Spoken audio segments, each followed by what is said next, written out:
দিনের মহাপ্লাবন শেষ। আল্লাহর নবী হযরতে নূহ আলাইহিস সালাতু ওয়াস সালামকে আল্লাহ পাক ডেকে বলল, নূহ রে, তুমি এবার তোমার উম্মতদেরকে নিয়ে সমুদ্রে এবার তোমরা জমিনের মধ্যে নামো। তাকিয়ে দেখতেছে, আহা, আর বন্যা নাই, বন্যা নাই, পানি শুকিয়ে গেছে। যারা আল্লাহকে অস্বীকার করেছে আল্লাহ তাদের সকলকে ধ্বংস করে দিয়েছে। চিৎকার করে কন্যা আল্লাহু আকবার। আমার বন্ধুরা গভীর মনোযোগ। আহা, হযরত নূহ নবীর মনে পড়ে গেছে, একটা বুড়ি না আমারে বলেছে যে বন্যা যখন হবে তাকে জানানোর জন্য। হায় সর্বনাশ, আমি তো তাকে জানাইতে পারলাম না, এখনো তাকে আমি বলতে পারলাম না, কি করলাম। হায়, তার বাড়িঘর তো সব ধ্বংস হয়ে গেছে। ওই বুড়িটা জন মনে হয় মরে গেছে। আল্লাহর নবী হযরতে নূহ আলাইহিস সালাতু ওয়াস সালাম যেই মাত্র ওই বুড়ির বাড়িতে গেছে, ওই বুড়ি ডেকে বলে, আল্লাহর নবী গো, এখনো কি মহাপ্লাবন আসেনি? আর একটু জোরে করুন আল্লাহু আকবার। আল্লাহর নবী নূহ আলাইহিস সালাতু ওয়াস সালাম কেঁদে দিয়েছে। মাগো, কি বলতেছেন? এত বড় বিশাল বন্যা বিদায় নিয়েছে, কাফির মুশরিকরা ধ্বংস হয়ে গেছে।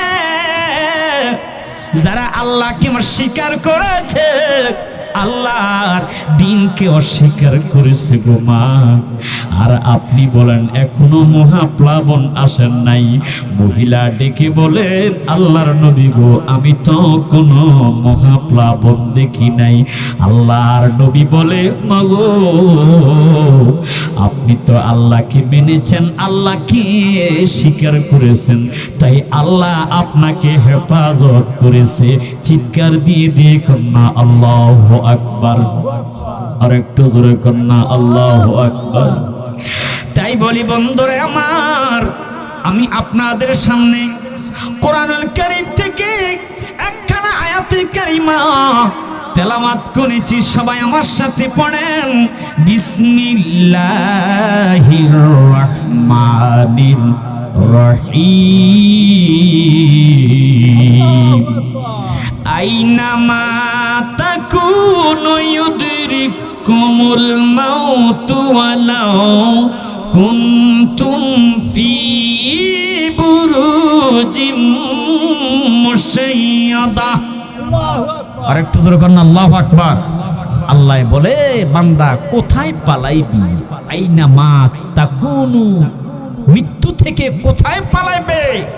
যেখানে পালাইবে সেখানে আজরাইল হাজির যখন সময় হয়ে যায়। কথা কোন ঠিক না বেঠিক?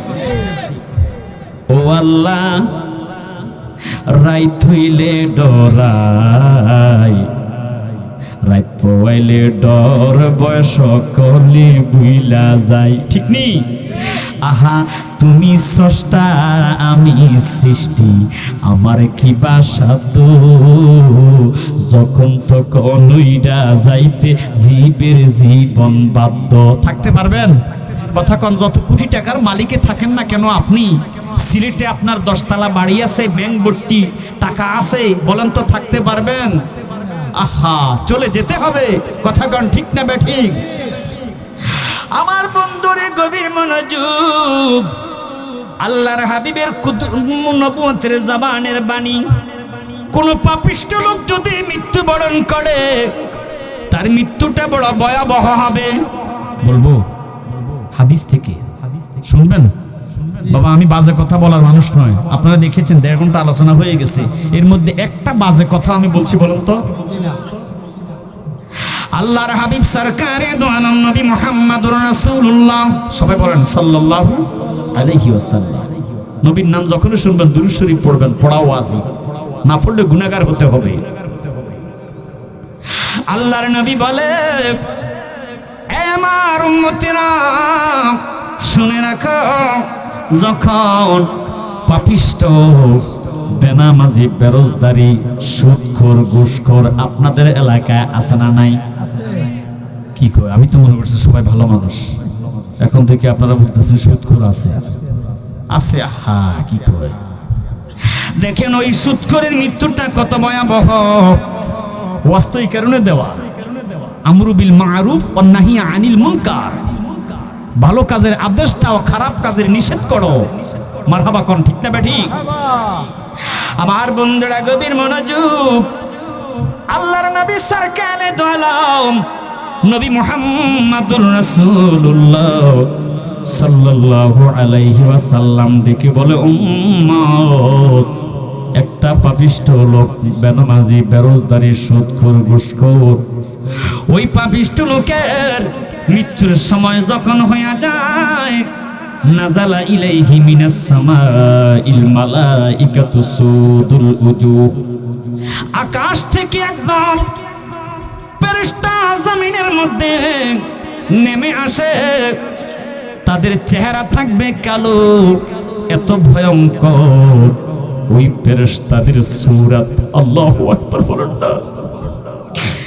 আমার বন্ধুরে, মাঝে মাঝে এখনো যখন শুইতে যাই মনে পড়ে যায়, কখন জানি রে মৃত্যু হয়ে যায়, কখন জানি এই দেহটা রূহ শূন্য হয়ে যায়। আল্লাহু আকবার।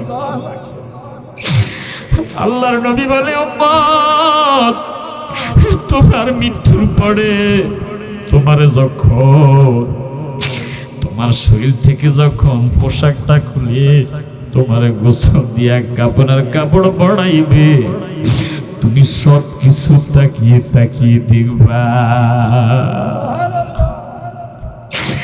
আল্লাহর নবী দেখে বলে, ও বন্ধুরা, ওই কালো রঙের ফেরেশতাগুলো যখন তোমার কাছে আসবে রে, তখন তুমি আতঙ্কে ভয়ে থরথর করে কাঁপতে থাকবে। মাহুমুল মুসুর, তোমার ওইদের সাথে শক্ত শক্ত দুর্গন্ধ চট থাকবে। আল্লাহু আকবার। কখনো কান্না আসে না আপনাদের, মনে হয় না? কবরের কথা শুনলে যদি না কাঁদেন, হৃদয়টা কখন নরম হবে? কবর ওয়াজ করলে যদি আমাদের হাসা আসে, বোঝা গেছে অন্তর এখনো নরম হয় নাই। অন্তর যদি নরম না হয় তাহলে কিন্তু মৃত্যুর ভয় আছে। কথা কি বুঝতে পেরেছেন বাবা? কানলে রুহু সাফ হয়, কানলে খোদা খুশি হয়। মারহাবা কর না। আমার তো এমনি চোখে পানি এসে যায় মৃত্যুর কথা মনে হলে। আল্লাহর কসম, কোন লোক দেখাইবার জন্য আমি কাঁদি না, যাকে দেখাইবার জন্য কাঁদি তিনি কে? আওয়াজ করে বলেন না, তিনি কে?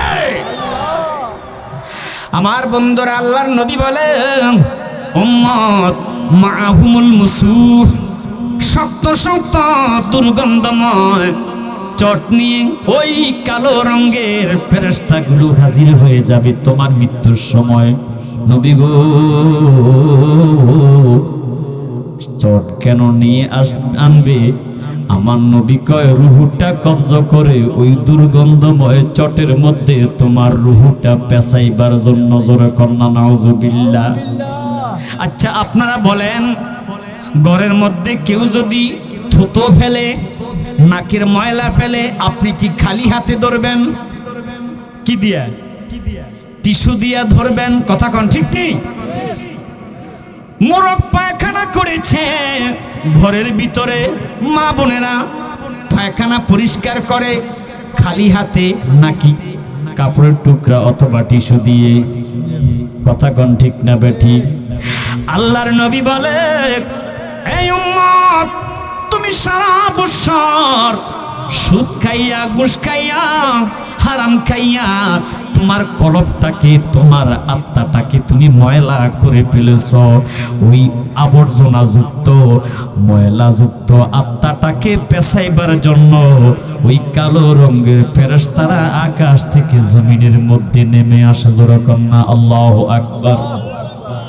আমার নবী বলে, ওই সময়টা যে এত ভয়াবহ রে উম্মত, আহা, আল্লাহু আকবার। মৃত্যুর সময় গনে আসে, মৃত্যুর কষ্টটাও বেড়ে যায়। এক মানুষ দেখি রে, শ্বাসটা এত পরিমাণ দীর্ঘ হয়ে যায়, ঘন ঘন ঘন ঘন শ্বাস, প্রতিটা মিনিটে মনে হয় যেন শত শত নিঃশ্বাস ফেলে। কথা কোন ঠিক না বেটি?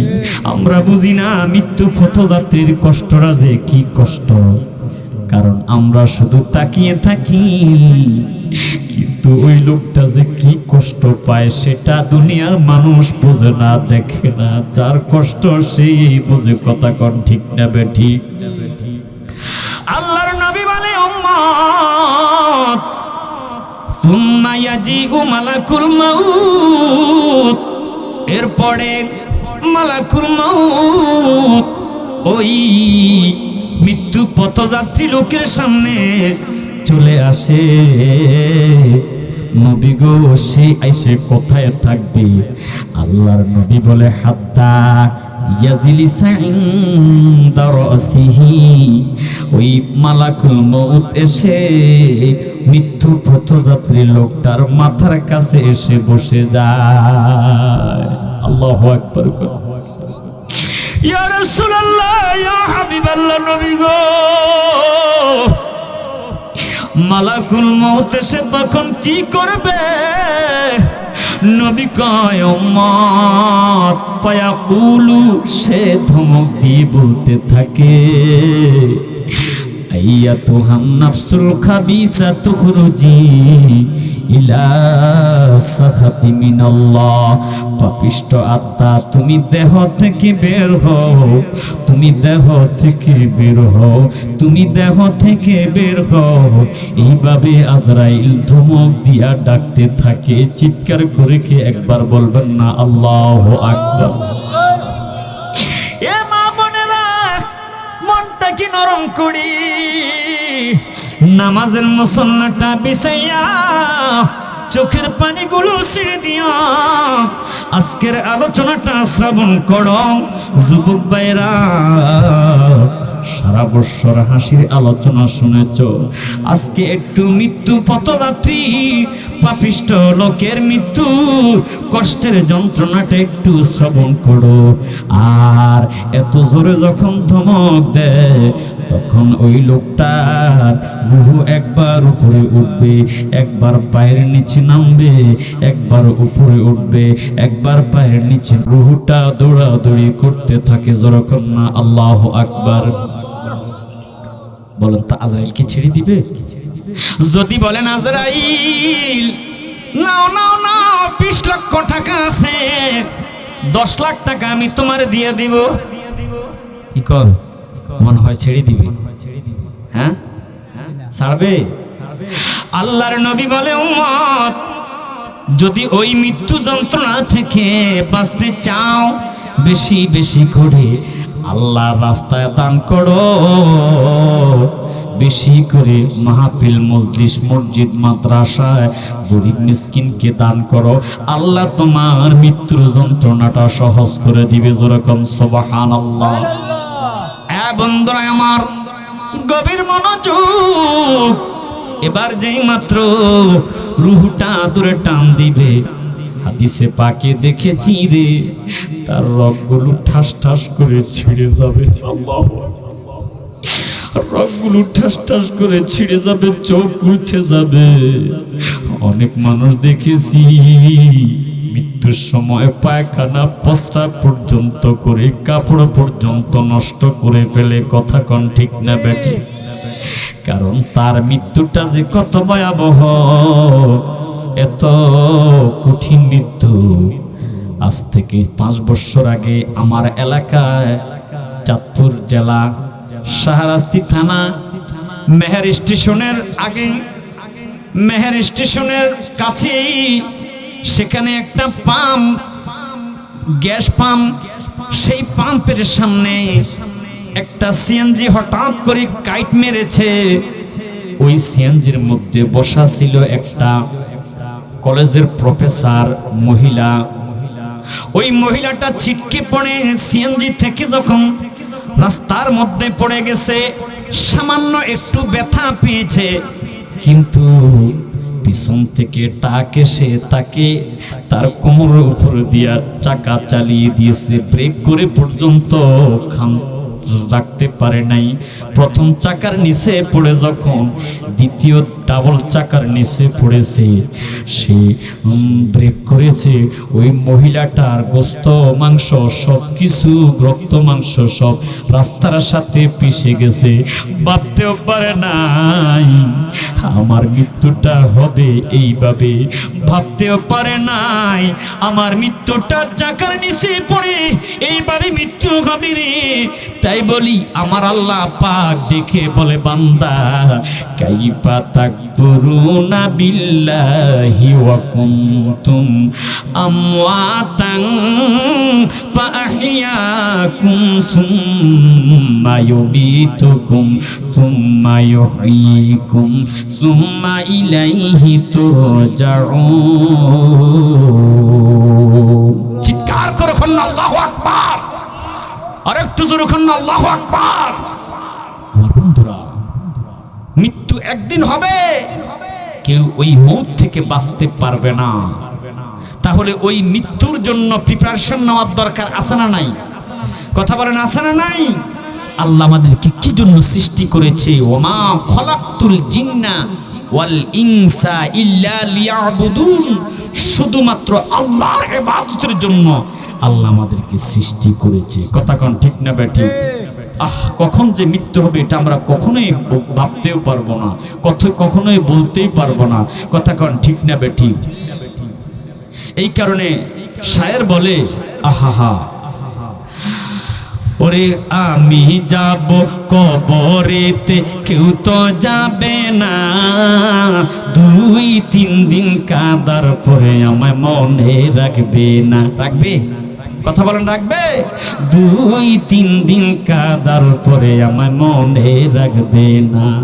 উম্মতের দিওয়ানা নবী আছেন কাঁদিতে, উম্মতের দিওয়ানা নবী আছেন কাঁদিতে, মোদের জন্য কান্দেন নবী ওই মদিনাতে। বলেন মোদের জন্য কান্দেন নবী ওই মদিনাতে। দিন রাত কাঁদি শুধু নবীকে পেতে, দিন রাত কাঁদি শুধু নবীকে পেতে, মোদের জন্য কান্দেন নবী ওই মদিনাতে। বলেন মোদের জন্য কান্দেন নবী। আমার বন্ধুরা, আল্লাহর হাবিব সরকারে দো আলম নবীজিকে মারার জন্য বারবার কাফিরেরা চেষ্টা করেছে। রাখে আল্লাহ, মারে কে? আল্লাহ যদি না মারে দুনিয়ার সৃষ্টি কখনো মারতে পারে না। কথা কোন ঠিক না বেটি? আল্লাহর হাবিব সরকারে দো আলম নবীজিকে দুনিয়ার জমিন থেকে চিরবিদায় করে দেওয়ার জন্য একজন ইহুদি নারী আল্লাহর হাবিব কি খেতে পছন্দ করে খবর নিয়েছে। আবু দাউদ শরীফের মধ্যে হাদিসটা এসেছে। আল্লাহর নবী সরকার দো আলম নবী মুহাম্মাদুর রাসূলুল্লাহ সাল্লাল্লাহু আলাইহি ওয়াসাল্লাম ছাগলের সামনের পায়ের গোশত খেতে পছন্দ করত। সুবহানাল্লাহ, আর জোরে কন্না সুবহানাল্লাহ।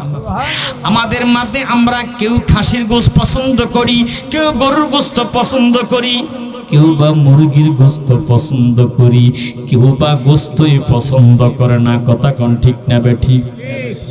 একবার একজন লোকের সাথে আমার সাক্ষাৎ হয়েছে, চেহারাটা উজ্জ্বল, অনেক সুন্দর। পরিচয় হলো, ডেকে একবার কথায় কথায় বললাম, আপনার সকালের নাস্তা কি? ওই আমার সকালের কোনো নাস্তা নাই, 12টি বছর পর্যন্ত আমি ভাত গোস মাছ কিছুই খাই না, আমি 12 বছর পর্যন্ত নফল রোজা রাখি। সুবহানাল্লাহ বলেন না? আপনার সেহরির মেনু কি? কয় সেহরি খাই আমি চিনামুড়ি। আল্লাহু আকবার বলেন না? আর ইফতারি করি আমি চিনামুড়ি। এইভাবে 12 বছরের মধ্যে আমি কোনো গোশত কোনো কিছুই খাই না। আমল করার কারণে আল্লাহ তার উপর রাজি খুশি, চেহারাটা বড় সুন্দর, কারণ আমলকারীদের চেহারাটা সুন্দর হবে, এটা আমার নবীজির ঘোষণা। সুবহানাল্লাহ বলেন। আল্লাহর নবী বলে, ইদা তাওয়াদ্দা আল আব্দুল মুসলিম আও বিল মুমিনু, কোন মুমিন মুসলমান ফাগাসালা ওয়াজহাহু, সে যখন ওযুর পানি তার মুখের মধ্যে মারে, আল্লাহর নবী বলে, রে উম্মত, খরাজা মিনহু, আখরাজা, আল্লাহ পাক বের করে দেয়, মিন কুল্লি খাতিয়া, তার মুখের সমস্ত গুনাহ, তখন তার চেহারার মধ্যে উজ্জ্বলতা দেখা দেয়। আমরা তো নামাজই পড়ি না, উযু করার দরকার কি? আর শীতকাল যখন আসে, 1 সপ্তাহ 15 দিন গোসলও করে না, এরকমও মুসলমান। কি কথা কোন ঠিক না বেঠিক? আমি চিন্তা করি, সে ঠান্ডা পানিতে এত ভয় পায়, পায়খানা কিলে জানে কি করে। এবার আপনারা এই বিবেচনা করেন, কথা কোন আছে না এরকম? কথা বলেন, অলস লোক আছে কিনা? আমার কথা কি রাগ করতেছেন বাবা? আল্লাহর নবী বলে, উম্মত, সে যখন তার হাতের মধ্যে ওযুর পানি দেয়, উম্মত রে, ইয়া দাইহি, তার 2 হাত সে যখন ধৌত করে, আল্লাহর হাবিব সরকারে দো আলম নবীজি বলে, উম্মত, খরাজা মিন কুল্লি খাতিয়া, আল্লাহ পাক রব্বুল আলামিন হাত থেকে তার গুনাহগুলো বের করে তার হাতের উজ্জ্বলতা বাড়িয়ে দেয়। সুবহানাল্লাহ। আর জোরে কন্না আল্লাহু আকবার। আমার বন্ধুরা, আল্লাহর হাবিব সরকারে দো আলম নবী মুহাম্মাদুর রাসূলুল্লাহ সাল্লাল্লাহু আলাইহি ওয়াসাল্লামকে মারার জন্য মহিলাটা শুনতে পেল, নবীজি আমার ছাগলের সামনের পায়ের গোশত খেতে পছন্দ করত। ছাগল জবাই করে সে ছাগলের সামনের পায়ের গোশত বের করে ছোট ছোট করে টুকরা করে সুন্দর করে ভুনা করে ওই গোশতের মধ্যে বিষ মেখে দিয়েছে। জোরে করুন নাউজুবিল্লাহ, আর জোরে করুন নাউজুবিল্লাহ। আল্লাহর হাবিবের কাছে গোশতের প্যাকেট হাদিয়া এসেছে। নবী আমার দেখে বলে, সাহাবীরা, এটা কি নবী গো, আপনার জন্য হাদিয়া পাঠাইছে ছাগলের সামনের পায়ের গোশত। আমার নবী 3 দিন হয়েছে ক্ষুধার্ত নবী, আহা, খাইবার জয় করতে গিয়ে নবী খাবারের কথা ভুলে গেছে। ইসলাম প্রচারের স্বার্থে আমার নবীজি খাবার দাবার দিকে খেয়াল নাই। যিনি চাইলে উহুদের ময়দান আমার আল্লাহ পাক স্বর্ণে পরিণত করে দিত। সে রাহমাতুল লিল আলামিন 3 দিন হয়েছে, নাই নাই নাই, আমার নবীর পেটের মধ্যে কোনো খাবার নাই।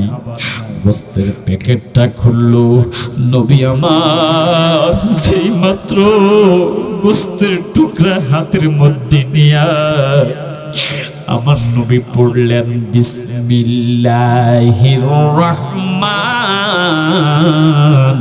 রহিম। ওই গোশতের টুকরা নবী আমার মুখের মধ্যে দিয়েছে। আবু দাউদ শরীফের হাদিস প্রমাণ করে, ও আমার যুবক ভাইরা, ওই গোশতের জবান খুলে গেছে। সুবহানাল্লাহ। আরেকটু জোরে কন্না আল্লাহু আকবার। যে মদিনা যাইবে নবীর দিদার পাইবে, যে মদিনা যাইবে নবীর দিদার পাইবে, শাফায়াত করবে শাহে মদিনা। বাবা শোনো না হাদিসে পাকের ঘোষণা, হাদিসে পাকের ঘোষণা। বিবি জুলেখা বলে ডেকে ইউসুফ নবীকে দেখে, বিবি জুলেখা বলে ডেকে বিবি জুলেখা বলে ডেকে ইউসুফ নবীকে দেখে হাত কাটিল মহিলারা, টের পেল না, বাবা পেল না। মা আয়েশা ডেকে কয় নূর নবীর যদি দেখা হয়, মা আয়েশা ডেকে কয় নূর নবীর যদি দেখা হয়, কলিজা কাটলে টের পাবে না, বাবা পাবে না। হাদিসে পাকের ঘোষণা। মারহাবা কন্যা মারহাবা, চিৎকার করে কন্যা আল্লাহু আকবার। সিদ্দিকে আকবরের বাণী, সিদ্দিকে আকবরের বাণী, দেখবি যদি একবার নবী, আহা জীবনের আর দুঃখ থাকবে না, ওরে জীবনের আর জ্বালা থাকবে না, বাবা থাকবে না, জীবনের আর জ্বালা থাকবে না। চিৎকার করে কন্যা আল্লাহু আকবার। ওই রাহমাতুল লিল আলামিন, দিনের নবী, মায়ার নবী, নূরের নবী, যে মাত্র গোস্তের টুকরা বিসমিল্লাহির রহমানির রহিম বলে মুখের মধ্যে দিয়েছে, ওই গোস্তের টুকরার জবান খুলে গেছে। আর জোরে কন্যা সুবহানাল্লাহ। নয় নয়, কোনো বানোয়াট কথা নয়। ওই গোস্তের টুকরা ডেকে বলে ইন্না হাযা আজমা লা ইউখবিরুনি আন্নাহু মাসমুন। ইন্না নিশ্চয় হাদা, এই আজম মানে গোস্ত, লাহমুন গোস্ত, কিন্তু এখানে আজমা দ্বারা গোস্ত বুঝাইছে। লা ইউখবিরুনি, এই গোস্তের টুকরা খবর দিয়েছে, ইয়া রাসূলুল্লাহ আন্নাহু মাসমুম, আপনি আমাকে খাবেন না, আপনি আমাকে খাবেন না গো নবী, কারণ আমি গোস্তের মাঝে ইহুদি মহিলাটা বিষ মিশিয়ে দিয়েছে আপনাকে মারার জন্য। জোরে কন্যা নাউজুবিল্লাহ। সাহাবা